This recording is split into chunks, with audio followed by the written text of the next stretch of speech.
Team Tarani comprised of 6 Indian Naval women officers who came from different cadres and took on the expedition of Navika Sagar Parikrama.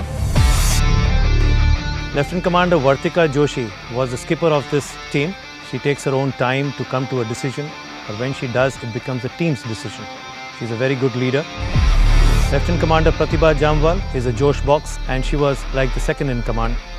Lieutenant Commander Aishwarya Bodapati, she is one person who kept the team together. Lieutenant Commander Swati Pathrapalli was one person the team would have never been able to sail with. Lieutenant Commander Vijaya, very strong person mentally, who would stand by you if everything fell apart. Lieutenant Payal would always be a second to anyone who is attempting anything. As a team, they could achieve something that no one has ever achieved before. This idea of circumnavigation in India was conceptualized by Vice Admiral Manohar Rawati. Any circumnavigation voyage includes several criteria. We need to start and finish at the same port. So we started our voyage from Goa, and after circumnavigating the planet, we came back to Goa.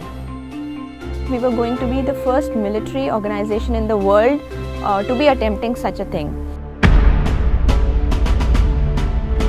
We started this voyage on 10th of September 2017, and the voyage encompassed 4 planned stopovers, and there was a 5th emergency layover that we had to make in Mauritius.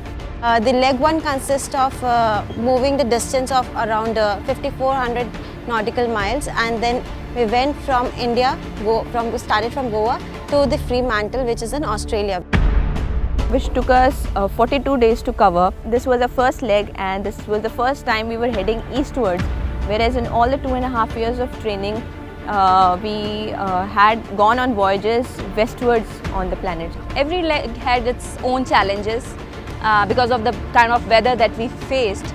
So first leg was from here to Australia, in which we ran out of water. Our RO plant gave up, and there was no water supplies which we were having. So whatever water we had, we did rainwater harvesting. This leg taught us to appreciate the resources that we have and be resourceful and make use of those resources. From Australia, we started for Littleton, and we took almost about 25 days to cross that patch. And we were kind of lucky enough that winds were supportive, and we were getting good downwind thrust, and then we were moving with good speeds.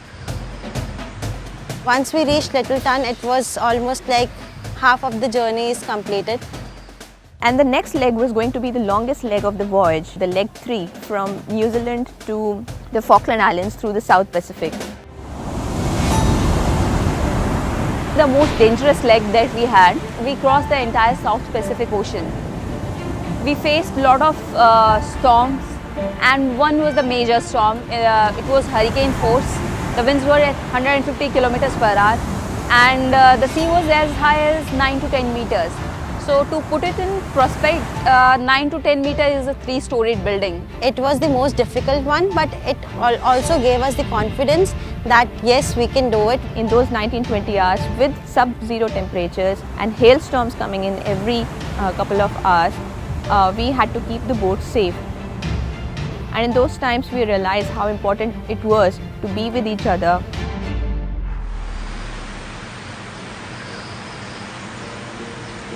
So after 25 days, we crossed the Atlantic Ocean, and we reached in Cape Town on the day of Holi. This was sort of, a celebratory leg, because the last leg was our final leap back towards home.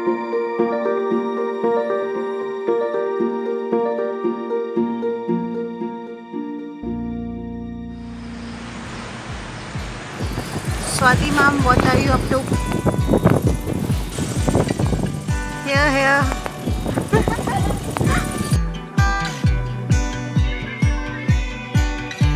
So while coming back home, we all were really excited that yes, we are going back. We're going to meet our parents after so long, after like 254 days. Everybody back home was waiting for us. There were a lot of preparations going on to receive us. We were few thousand miles from India, we encountered a major emergency en route.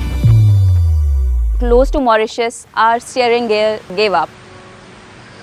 We were stranded in the middle of the ocean for almost 12 hours. Imagine a car without a steering. After temporary repairs of the steering system, we managed to steer the boat slowly and steadily towards the nearest port, which was Mauritius. So there we carried out our necessary repairs and headed back home.